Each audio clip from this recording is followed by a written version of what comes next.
think it was Andy Edwards. You know Andy? It's like he was on Beato. Just like a English commentator on music. Andy Edwards. Never heard of him.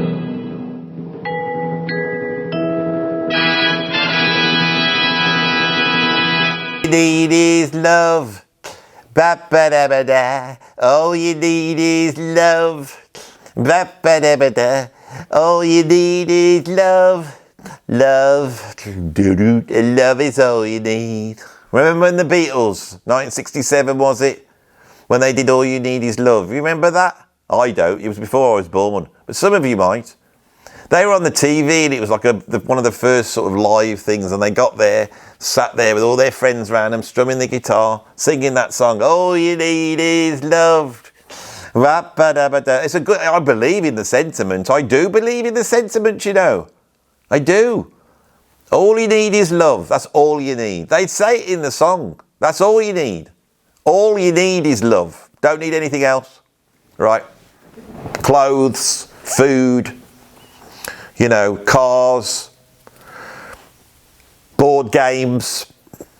Don't need any of these things. And they're probably right. We could all walk around in the nude, couldn't we? You know, let it all hang out. That's what they wanted to do in the 1960s, wasn't it? That's what they wanted to do. Because they knew some clever clogs like me would come and go, hey, you say you know you need love. Well, why don't you walk around with no clothes on? Of course, John Lennon did that on that Two Virgins album, remember? Got the little diddler out with, you know, old bushy Yoko Ono stood next to him. They didn't want to put it in the shops. They had to put it in a special bag, you know, didn't they? Nobody wanted to see that. But John Lennon didn't care. He was going to let it all hang out because he wasn't going to get fooled by that argument. Oh, you think that I need clothes? Oh, I don't need clothes. Now, as a kid, being a music fan, I can remember when they showed the film Woodstock on late at night. And I said, Dad, Mom, can I watch Woodstock because Santana's in it and Jimi Hendrix is in it and The Who's in it, and there was a whole bunch of people I wanted to see. I used to watch any music was on the TV and I was going to tape it, so record it. So I got my record tape in there, and it went on for bloody ages. So I think I needed to, if it's on one VHS. But my mum and dad were a bit concerned about it because they thought they hadn't seen it. And they're of a generation before the whole 1960s. They weren't part of the 1960s thing. They're not hippies. So they were a little bit like, oh, so no, you can't watch that. Oh, please, please, please. There'll be drug taking and all sorts of manner of, you know, naughty business in there. No, it's not good for a lad of yours. I was only about 13, 14 at the time. I was only young. Oh, please, please. I want to see Jimi Hendrix. I want to see Santana. And so my dad, he said, okay, but I'm going to stay up with you and watch it. So he was there with the controller just in case there was anything in there. Now, what was in that film, apart from some great performances, I remember Sly Stone was amazing. Down, down, down, down, down, down, down, down. Wanna take you higher. He wanted to take him higher. Right, now they all seem pretty high to me. I remember they were making little pipes and smoking pipes in Woodstock. I didn't quite know what they were doing. Lots of interviews with hippie types. And I was a bit embarrassed by it because I thought my dad's watching them taking all the drugs here. And I think I wasn't too sure what they were doing, but I was aware they were taking drugs. And my dad's watching it, you know. And I can remember Santana came on and Mike Shreve goes into that incredible drum solo and all that's going on, and they're whipping up the crowd, isn't he? He's whipping up the crowd, you know.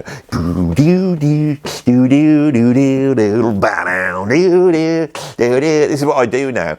Right, other YouTubers, when they're doing a talk like this, can create like a pseudo documentary by just cutting in a little bits of Woodstock, you know, bits of Beatles, few photos. I don't do it now. I do it through impersonations. You close your eyes, you're there. So just close your eyes. You're Woodstock now. Santana's on. You know, he's just taking LSD and he's pulling that rabbit face, isn't he? Like that. You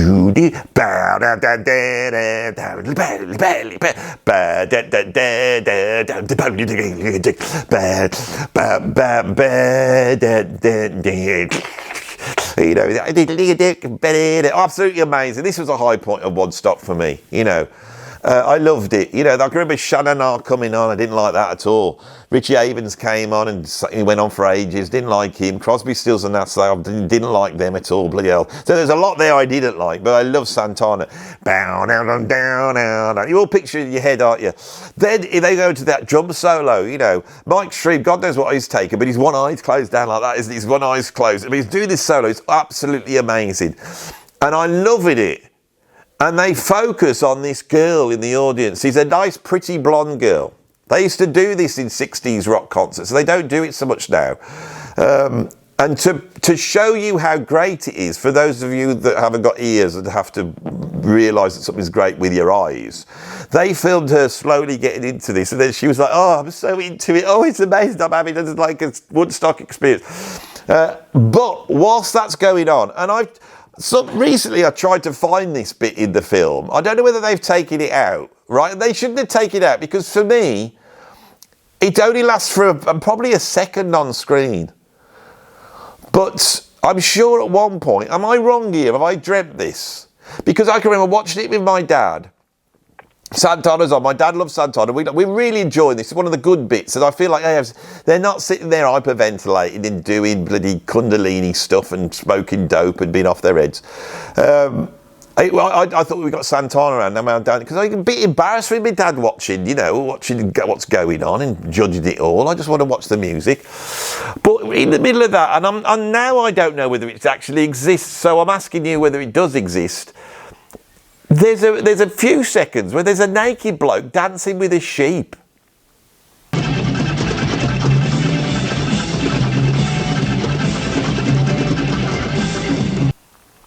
Do you remember? There's a naked bloke dancing with a sheep. Now, what we're talking about on this video is Woodstock. Right? Woodstock, which is the high point of hippiedom, isn't it?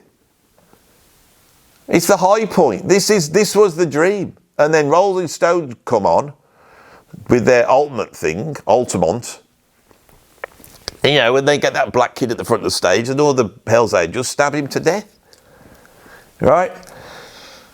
And that's not right. That's not like a hippie utopia, all you need is love. It showed that it was all hollow and fake, wasn't it? And the 60s dream was over. Then we go into the 70s. And the 70s is darker. And it's more interesting to me in a way, but it's darker. All the War Pigs in Hand of Doom, Black Sabbath, suddenly is there. And I find that interesting because rock music, for me, that's when it starts. What I see, you know, it was slim pickings watching Woodstock, to be honest. Slim pickings. There was no Led Zeppelin there. Led Zeppelin were offered it, but they wouldn't go because Led Zeppelin knew what the 70s were going to be, and the 70s were going to be about them. Not them getting subsumed into some hippie dream, but them being the princes in the court of Led Zeppelin. You know, like, was it Richard III when he was a lad and he gave him a bit of France to go and do whatever he wanted, and he could go and kill peasants, rape women, he could do whatever he wanted, you know. And that was what Led Zeppelin wanted, sort of. I'm not saying they wanted to go killing people, right? But I'm not saying that. But they created a world around them which was far more hedonistic and dangerous, wasn't it? That's what this video is about. On this video, I want to talk about the 1960s countercultural utopian dream and its high point, which is Woodstock, and the way it came crumbling down. And I don't want to go on about Altamont and all the stuff that all the music critics. I want to come across it another way. I want to approach it in another way, right? Because I think that the Beatles had played an incredibly important part in culture in the 1960s. So when we look at popular music, rock music, or whatever we talk about on this channel, there's a shift. There's a shift from the show tunes or the blues and rhythm and blues or the country music and gospel, a Big Bill Broonzy, trad jazz, skiffle, modern jazz, all the stuff that comes up to the 1950s, which is popular music up until that point. We're aware that there's a line that crosses, and it's not rock and roll. Rock and roll still belongs to the decade before. It's still the product of late modernism. And what's late modernism? Late modernism is this thing where we're all like a cog in the machine. And the future's all about being organised and everything being in the right place. That's what modernism is. In the modernist period, rationalism and science has shown that we understand the world.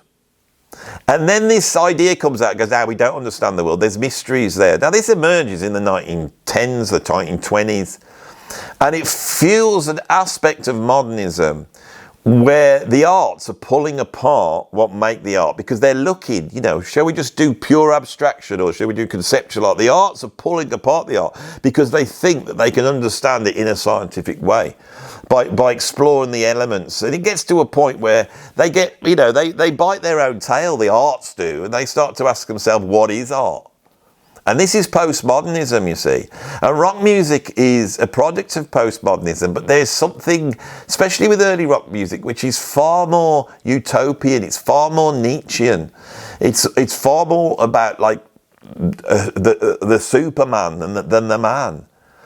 It's an idea that we can be anything, do anything we want, be anything we want. That we're not constrained by anything, right? We can be and do whatever we want because all you need is love. If you had just love, the wars would be eradicated. We don't need possessions. And it's all a sort of utopian, Western, postmodernist, Marxist view which emerges. You got to fight the oppressor. You got to fight the man. That's what rock and roll is about. Bob Dylan comes in and he takes the sort of protesting folk music of Woody Guthrie and he tunes it to align with what's going on. The final piece in the jigsaw is when he comes across the Beatles, because the Beatles at this point are just another generation of British people reacting to American music. Lonnie Donegan, Humphrey Lyttelton, the skiffle guys, early rock and roll. It's always been like that's what they were. They were bunch of British people with British cultural, touchstones like music hall, comedy music, surrealism, the Goons. They've got all that as well. But at this point in time, in the early 60s, they just want to sound like Little Richard. That's what they want to sound like, And they're listening to a lot of American female soul groups and they're channeling that as well. But when they meet Dylan, they see that Dylan's writing these protest songs. There's something more serious, there's something visionary, there's something utopian, there's the promise of this future that he's putting into the music. But what Dylan sees is the popular aspects of the Beatles, and he moves his style over to that style. And in doing that, I think he creates what we think of as rock music. Now, if you watch School of Rock, when Jack Black is in front of the class and he's trying to explain to those kids what rock music is, his basic definition is about sticking it to the man, right? The man. Who's the man? The man is that voice that tells Eddie Cochran off, in Summertime Blues. There he is in the summer, and he could be out in the sort of utopian idyll, which is the summer, the sort of platonic idea of the summer, that sort of pastoral, hippified Rousseauian heaven. The Garden of Eden, walking naked through the Garden of Eden, eating bits of fruit, chatting to the animals like Dr. Dolittle. And that's what Eddie Cochran wants to do. He wants to go out, meet girls, socialise, have fun. And of course that voice comes out, doesn't it, and tells him, so Summertime Blues, you've got to do an impersonation of that now. Ain't no cure for the summertime blues. Killer riff. I'm gonna take a road and I'm gonna take a honor. I'm going so he's saying all the things he wants to do. So he goes and asks his brother, what am I going to do? They said, you got it. I can't remember what he says. It doesn't matter. It doesn't even matter. It's the tone. It's that voice, that godlike voice. That's the man. Eddie Cochran, he actually has him in the record. He has the man. The man. Now, on my way driving here, and that's what's inspired me to take on Woodstock. And I haven't got a title of this video, but it will be something about the Woodstock generation, right? And us looking at it now. because I think we're looking at it all with incredibly rose-tinted spectacles on. So I'm driving here, and one of my big inspirations, one of the guys that has really inspired me to certain aspects of this YouTube channel, which is a British comedian called Stuart Lee. Stuart Lee is on the radio doing a series of documentaries on the counterculture in the 1960s.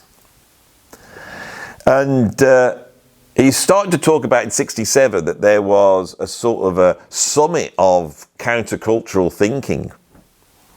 How can we stick it to the man? And they brought all these people together. R.D. Laing, the psychologist, was brought in. Allen Ginsberg was brought in. He was talking about the environment. And Herbert Marcuse was brought in. It was interesting that in London at that time in 67, Herbert Marcuse was in there talking about his ideas of how to stick it to the man.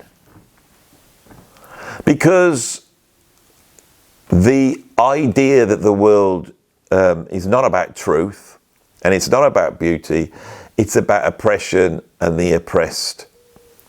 Karl Marx's idea that there's a hierarchy of oppression. And Herbert Marcuse, faced with the fact that the communist utopia never happened, and when they tried to force it to happen, as they did in Soviet Russia, it didn't go well. The critical theorists, of which Herbert Marcuse was the leader, had said that you've got to do it through education. You've got to bring up the kids in an environment where they understand. You have to work against the man's meta-narrative, right? This idea is so encapsulated in 1960s countercultural thinking that I think when Woodstock, as a festival, which is a music festival, that's all it was a music festival, when the whole thing broke down and fell apart, anarchy reigned. And rain actually reigned as well. That's the other thing. They're seeding the skies, man. The man's seeding the skies. The man is up in the sky, riding around airplanes, putting seeds out that make it rain. You know, and the rain comes, doesn't it? The man made it rain on all the hippies. Because it all broken down. They couldn't sell any tickets. 500,000 people descended on it. No one could bloody hear the bands that are going on. The bands took ages to go on. It went on and on. It all went wrong, didn't it? It was all being filmed. But the thing was, you see, when it did go wrong, rather than it being some an anarchistic hellhole, it wasn't like that. Everybody taking that idea in 1969 that all we need is love, and that's what you got. Love was all that was needed. Yeah, but what about clothes? No, we didn't even need the clothes. So as soon as the rain came pouring down, it was all muddy, wasn't it? They all got in the mud, and then they all had to go off and take their clothes off. Right? Men and women, like the Garden of Eden it was. Okay? Joni Mitchell wasn't there, was she? She wasn't there. So she wrote a song called Woodstock. If you want to understand what Woodstock is, listen to the song by Joni Mitchell called Woodstock, because she wasn't there, and in being there, she embodies what everyone thinks Woodstock is. She wasn't there. You know, and she sings a song which she says, we're stardust, we've got to get back to the Garden of Eden. She's saying it outright in that song. That's the idea of what Woodstock was. And then the dream went wrong, probably because the oppressor got in there and stopped it. Everyone could have lived in perfect harmony, like in that Coca-Cola advert. That's what Woodstock was. They took all their clothes off. Now, 20 odd years later, I'm sat there, young teenage boy with my dad, waiting for Jimi Hendrix to come on. When's Jimmy going to come on? Can't we go to bed, Andrew? No, I want to see Jimi Hendrix. Oh, I've seen it before. He just does a Star-Spangled Banner. It's just a noisy thing. He doesn't do what you think he's going to do. Well, you got me into Jimi Hendrix, Dad. My dad did get me into Jimi Hendrix. There I was listening to Iron Maiden and Diamond Dead and Angel Witch, and my dad said, you should be listening to King Crimson and Jimi Hendrix, and I couldn't get any King Crimson, and I went out and got some Jimi Hendrix. Actually, I saw him. There was this documentary which was about the history of rock and roll. There were a lot of these coming out at the end of the 70s. And it's funny when you watch them because they saw rock and roll as being this thing that started in 1955 and then developed to this big opulent peak. They had no idea of punk yet. The mainstream didn't. What was going to happen next? They just thought that the natural outcome of rock and roll was Kiss. That's what it seemed to be when I watched this documentary. But in this documentary, they showed some Jimi Hendrix, and I can remember thinking, this sounds like music from space. And I got into Jimi Hendrix. I was big into Jimmy, and I wanted to see him. So we stopped. Oh, come on, Andrew, shall we go to bed? You know, we're taping it. Oh no, I want to watch it, Dad. I want to watch it. So I want to get the adverts out. I don't know if I was there because you used to have to do that. I had to watch it in the old days because you had to bloody pause it to get the adverts out.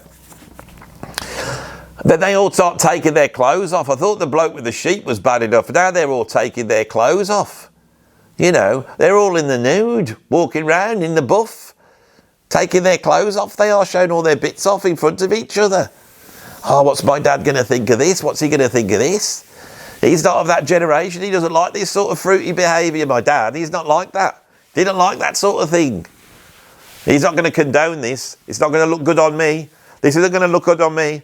I just sat there quiet, you know. And of course, at that age as well, seeing the bare lady, it does have it's having an effect on you. So you're in a state of absolute anxiety, you know. The sort of the sort of free love that was promised in the 1960s, it didn't really come off because my generation was still there, feeling guilty about whatever we were thinking. I wasn't even thinking anything.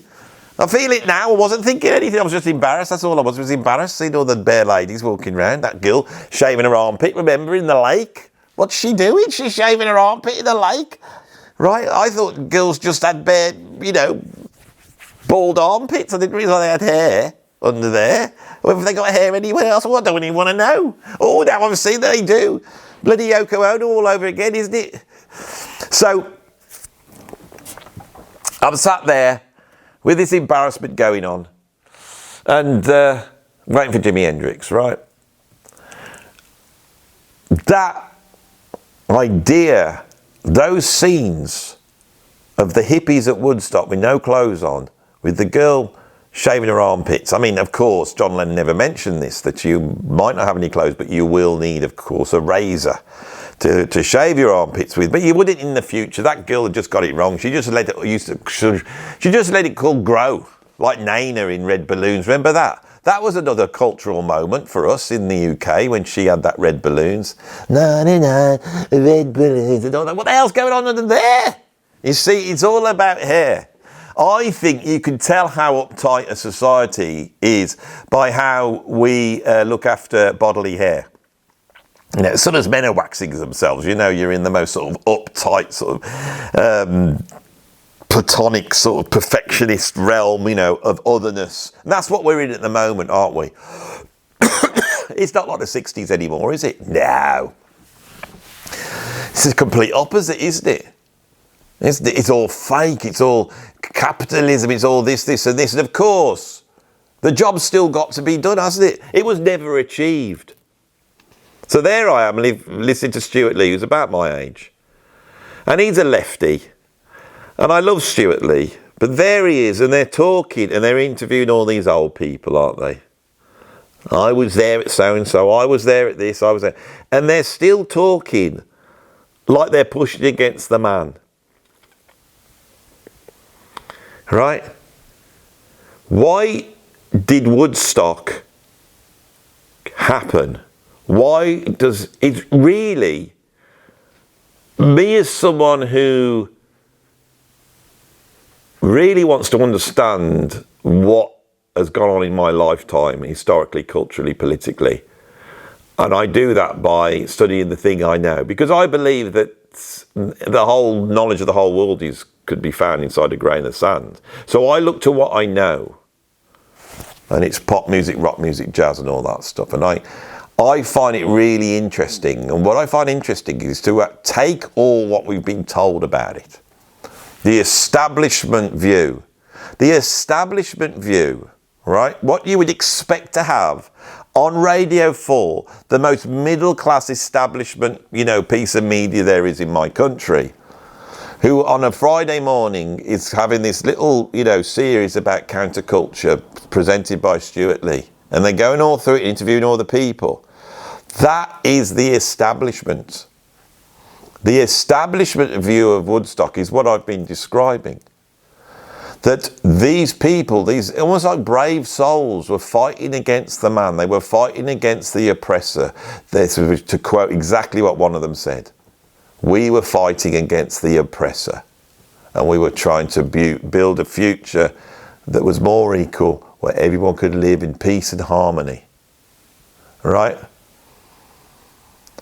In 1967, John Lennon had sung, "All You Need Is Love." He was telling us the answer. By 1972, he changed his tune, literally, hadn't he? Imagine there's no heaven, easy if you try, no hell below us, above us only sky. Imagine all the people living life as one. Ooh-hoo. You may say I'm a dreamer, but I'm not the only one. He's singing about the dream, because literally 3 years later after Woodstock, it had fallen apart in front of them. That generation were looking at it and go, why didn't it happen? What went wrong? Why didn't we get the utopia? We had it at Woodstock. It was there. This is a Joni Mitchell. She wasn't there, by the way, but she knows it. You listen to the song. She's just nailed it. We are the infinite. We're made out of stars. We're all rainbows just waiting to come out. You're just going to find your inner beauty and you will create a utopia, and we'll all be free and everyone will be happy and it'll all be nice. Right? That was the countercultural view. Okay? Now, if we want to look back on that period, sometimes it's interesting to go, maybe, if that's the establishment view, maybe it's just the establishment view. What really was going on? Right? What was really happening at Woodstock? What happened at Woodstock was they put this festival on, rock music at the time. This is what no one's going to tell you, right? But this is a fact. The same year that Woodstock happened, Miles Davis was put together Bitches Brew.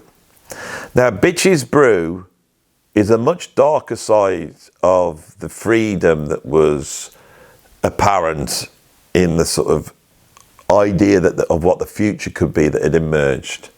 In this cultural shift, as this next generation came in and said, we don't want to be like our parents. We don't want to be a cog in your modernist machine. We don't want to look like you. We don't want to act like you. We all feel like Dustin Hoffman in The Graduate in 1967 when he comes home and he hates it all so much that he has to sit at the bottom of his swimming pool in his scuba diving outfit while thinking about having sex with the older lady around the corner. Right? That's how that generation feels. That generation was in truth living through a capitalist period where there was enough wealth for people to stop just thinking about staying alive and start to think, what do I want to do with my life? That happened when the bloody factories were created in my country and everyone came out of the country where they were living in almost like feudal subsistence existence, and they came and worked in the factories. Now they could stay alive and feed their kids, but my God, was it hard. But with the wealth that was created in those factories, they were able to carve out a Sunday morning when they could go to church, and then maybe another day off, and then they could get on a steam train and go off to the seaside, buy crispy quick hats. They could have a moment in their life where they would go, oh, this is actually quite nice now. Go and visit a stately home. And all the things they visited always was this idea of this utopian pastoral idyll, the Garden of Eden. If we could only get to the Garden of Eden, the Jehovah's Witnesses, think about them. They're utopians. You follow the real message of the Bible, which they know because Christianity's got it wrong. And if you follow that, when you die, there will be a judgment day. And at that point, all the coffins will open, all the graveyards will open, and out will pop everybody to live an eternal life here on earth. you know, and they'll go out and you will lead this idea, this Rousseauian idea that we need to get back to nature, right? That way of living is, it's like heaven. It's the Garden of Eden. These ideas, they're part of our culture, you see, and they're so massive, they're really hard to get away from. Now, when I look at my life, the moments where I am at my most happy, most content, require a whole bunch of things, not just love, but a whole bunch of other stuff. Lots of electronics, drum kits, recordings, you know, recording studios, brilliant people who are clever, that, you know, all the things I enjoy in life require a lot. They are the products of civilization, not of some Garden of Eden perfection. If I was staggering around a muddy field watching girls shaving their armpits in the nud whilst I was in the nud, right, that might be mildly interesting, but it's not going to satisfy me, right? Well, maybe for a few minutes, but not for much longer after that. I need more than that, right? The reason why those people, right, because there were deaths at Woodstock, there was crime, there was all those things, but for the most part, and the beautiful part of the 1960s was that the aesthetic idea that you were creating a utopia, that most people who went there with that in mind. You know, the vague idea that all we need is what the musicians had told them, not the philosophers, not Herbert Marcuse, not him, but what John Lennon and the Beatles and Bob Dylan had said. That was far more powerful. The art was far more powerful. It was far more important not to try and conform to some philosophical idea of perfectionism or utopia, because that won't happen. It will never happen. You cannot achieve a utopia. Why? Because human beings are not rainbows. They're not all good. They're not all equal. They don't all have the same ideas, and not all ideas are the same except for the horrible fascistic ones, right? People are people. The world is full of good and bad. To negotiate what is good and bad, that is done through the arts. You can't do it through philosophy. Politics can only do it to a certain point. The brilliance of the 1960s was a vague aesthetic idea of what is good, right? And I champion that. But once you try and codify it, because in the end it's a state of mind. I can remember doing a gig with Tim Rose. Now, Tim Rose was a singer-songwriter. He's probably most well known for bringing out an album around about that time, 68, 69. No, it's probably earlier. I think it's about 66, actually. And it was quite an important album. It influenced Jimi Hendrix, and it had the folk song Hey Joe on it. He did a version of it that then Hendrix pulled from, and also he wrote Morning Dew. And so he was just a real iconic character from that period, the period we were talking about. So I actually played drums for him on this gig when I was playing with Royal Plant. He came out and did Morning Dew, and I played drums on that. So I did do a track played live on stage with Tim Rose, but he liked my drumming. I remember he gave me a compliment about my drumming. He just said I'm going to play simpler, because I was a bit flashy, but he liked my feel. And so afterwards we got into a conversation. I was only young, and he said to me, the 1960s was much more a state of mind. It never really happened. It happened perhaps on a sunny Sunday afternoon in a park in San Francisco in the minds of a few people, but it was in their mind. The idea that we're moving towards something which is better, and trying to ask what is better, what makes life good. That question is a question that I believe only artists and musicians can answer. The idea that this happened, and there's an example of it at Woodstock, right? That there's an example on it of all these other events that Stuart Lee is sort of exploring on his little radio show. It's a myth. It's a myth that has been emboldened, strengthened, and then it's been formed into a set of hard and fast rules. Because there's one problem with utopia. The problem with utopia is that it's either my view of utopia or your view of utopia. Now, in the 1960s, there was a lot of young people who had a sort of joined up idea of utopia. And there were probably many people who joined up enough for Woodstock to be, when it fell into chaos, a sort of quite enjoyable, nice chaos, right? And the sort of the chaos that ensued in there, which anyone else would see as being perhaps, what's the word, not the best thing in the world, was coloured. It was seen through spectacles at the time of being, oh, this is wonderful, you know. Of course, if it carried on, there would have been sanitation issues, food distribution issues, and before everyone would have been in a terrible place. What we're exploring here is the myth of Woodstock. And I think that will be the title of this video. The myth that something was achieved there and then it was lost. It was found and then it was lost.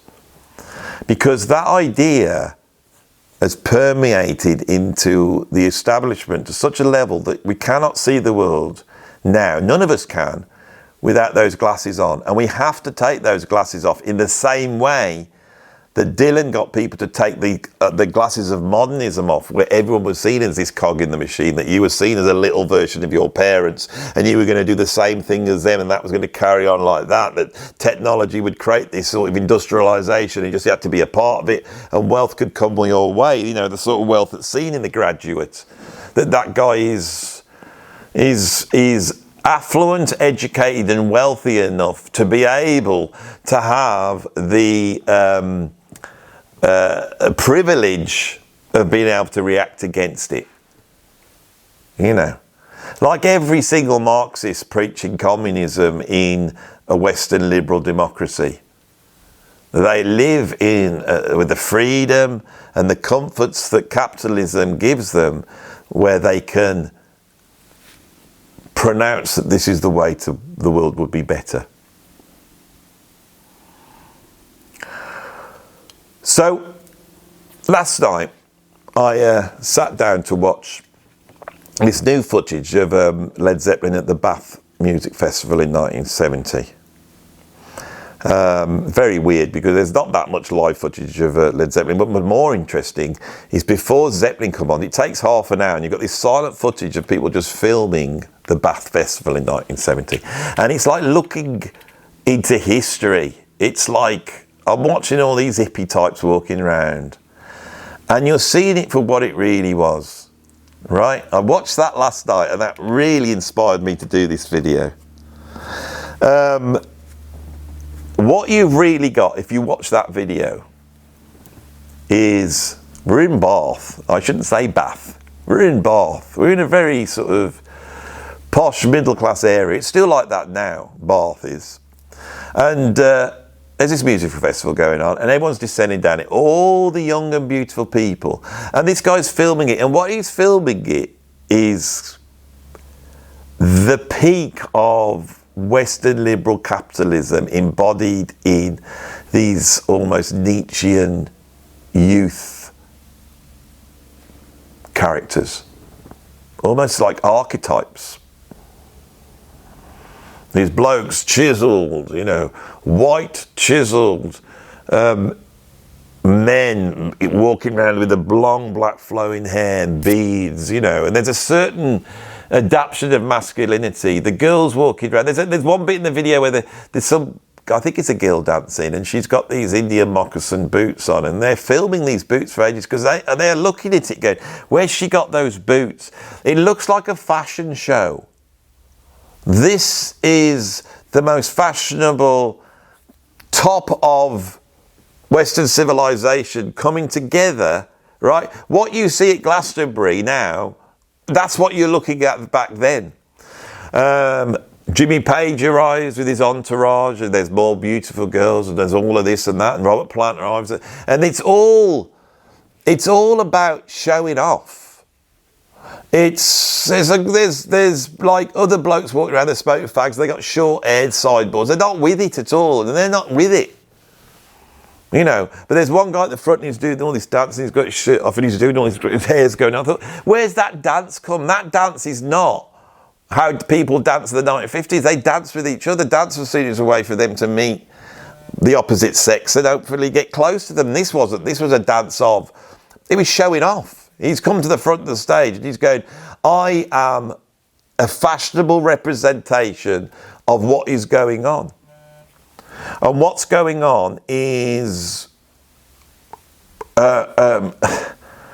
it's like the youth, the children of this wealth and safety that's been created after the Second World War, where for the first time humanity's been able to go, right, you know, what can we do? You know, and this is a great thing when you get to that point. Wow, how can we make this better? Well, actually, it's about as best it's ever been. That's the problem with Woodstock. The reason why Woodstock can happen is because for the first time, human beings have got it about as good as it's ever been. You know, in 1969, we put a man on the moon. Put a man on the moon, man on the moon. You know, we put a man on the moon. We have Woodstock, you know, we've got like In the Court of the Crimson King. You know what I'm saying? It's like 2001's coming out in the cinema. It's like all this stuff, this ability to look at our society and question it and pull it apart, to deconstruct it, to find these meta-narratives of oppressor and oppressed and all these type of things. The ability to do that is because it's so bloody good. Our Prime Minister Macmillan had said this 10 years before because he knew that's where the man had got us to a place where it was the best it was ever been. Right? And so rather than just trying to stay alive and feed your kids and worrying about that, you look around and you go, oh my God, there's a war in Vietnam. That's terrible, isn't it? Why is America having this war? Well, we've always had wars like this. This is why you're so wealthy. It's because we have wars like this. Well, we shouldn't be having wars like this. I don't want to go and kill Vietnamese. They haven't done anything to me. You see? So the idea of war, we don't need war. Imagine there's, you know, whatever. Imagine there's no guns and there's no bullets. Then you wouldn't have war. They wouldn't need a war. There'd never be any wars. The man keeps having wars, doesn't he? Why do they think we could eradicate war? Really? You could? Yeah, we could eradicate. We could eradicate all these bad things. Woodstock is children playing at being grown up. It's children going out in the garden and pretending that they're camping. And they've got their little tea set, you know. My kids used to do this when they were little, right? And it was only when they grew up that I found out not only were they going out with their little sandwiches that we made them and living in their little makeshift thing, but they were also going to the toilet in the garden. They weren't coming in. That was all part of it. They were playing at trying to live this rustic, that's the word I've been looking for, rustic pastoral existence, because that is the highest thing he could do. This is the Woodstock idea. It's the play of little children who are comfortable enough to not have to worry about staying alive. At the top of that bloody Maslow pyramid, when you get right at the top, it's Woodstock. But you can only go there for a couple of days. Right? In terms of it representing some idea of the future that was never properly realised, this is a joke. It was a big gig which all went wrong and nobody made any money, but everyone was happy to do it because they were all so wealthy and comfortable, and they could then utilise it to add to their narrative, a narrative which has now atrophied into the worldview of old people. Because as I watched that Bath Festival, and I was watching this young girl with her big glasses on and her beautiful long hair, and she looked amazing, and I thought, this look has still not gone away. We are still channeling whatever we thought represented the best from the 1960s. And that for our culture to move forward, for Western culture to move forward and the aesthetics to shift. And for this YouTube to have a meaning for those who watch it properly and the discussions that go on, we celebrate this period, but we celebrate it because by looking at it objectively, you could see before your eyes what's actually going to happen, what the actual man now is. What the man now is the old man telling Stuart Lee what was going on in the 1960s with a narrative which is so bloody their view that makes them important, that makes them feel like their lives worthwhile. When I was a kid, when you saw the old person round the corner, the old lady or the old bloke going up the shop, so my mum and dad would stop and say, do you want a lift? You go, well, okay, Dad. And then they'd give them a lift up the shop. Why were they doing that? It's because that generation had gone through the First World War, the Depression and the Second World War. They were tough, they were hard. I'm not on about the kids who grew up in the war. I'm not on about the Pete Townsends and the Eric Claptons and the Paul McCartneys that grew up in the shadow of the war. I'm not on about that generation. I'm on about the generation before that actually went through the war. They had to gulp it down and keep quiet. You know, they had to get up in the morning and see and not tell your kids that the little girl that lives down the road is now dead because her house was bombed and it blew up. And when you go back to your school on the Monday, they won't be there. And they had to gulp that down. Right? And so that generation was so great. And they sacrificed so much that it created in my generation this respect you have for old people. And I have that respect. And I always feel like, well, they fought in the war. But they didn't, did they? Because as I watched that beautiful girl at the Bath Festival with her big sunglasses, and I thought, if she's 20 there, she's 20 there. This is 1970. So she was born in 1950. So she, God, my God, she's 76 years old. They're not dead. But they are the old people in the world. I'm just a little bit below it. And these people are dying and they're dropping off. But the old people are the establishment. They're the establishment view. This video is called The Myth now of Woodstock. Now I've got to where my thought process has led me. And the point I want to make on here, the point that I felt I wanted to talk through, I say the point I want to make, I didn't want to make it. I didn't know what I wanted to make when I started to this video. But here we are. I now can see that we have to let go of that idea. Right? We have to really go, yeah, and become the iconoclasts that they were, that the Woodstock generation were, and we have to look at Woodstock and what we think it represents. Again, it didn't really represent that. Nah, there's a bloody load of rubbish, wasn't it? Just a load of bloody hippies taking their clothes off and dancing to Jimi Hendrix, taking acid, having a bloody good time. You know, let's rock up in a field and get off our heads, then go back to normality. That's what Woodstock really was. Right? When I say Woodstock, I can put stock on the end of anything and it turns it into something else, doesn't it? Really? You know, say if I wanted to, like, I was going to say, do a thing about railways and call it railway stock, but that would have a different meaning. You know, so say if I was doing a music festival, I could call it Andy Stock. And now it's not just me putting on some bands I like. You're going to go along and have this great event which is about something. Woodstock doesn't mean anything. None of it means anything. The ideas there are stupid ideas. They're the ideas of youth, right? They're hopeful and utopian, and we need that.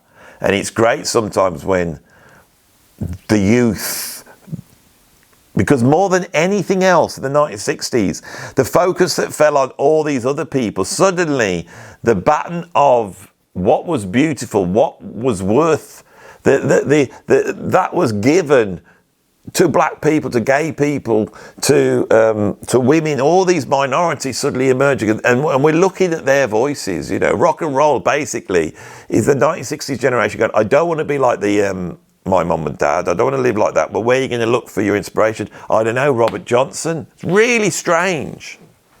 Why? Because he's oppressed. It's a part of history that we feel bad about. And there's a truth in there. There's a visceral truth that is like comes from the earth. Is innate.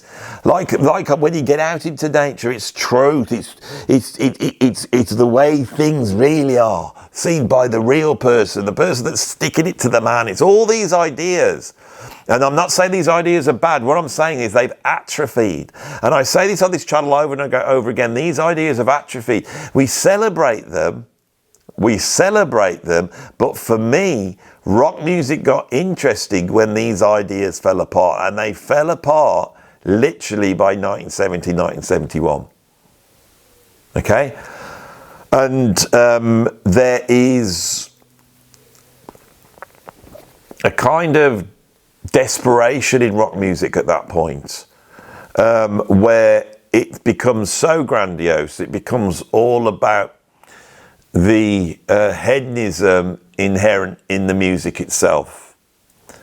That is why the critics don't trust Dad's Rock Fusion and Prog, because it's so opulent, it's so utopian in itself, right?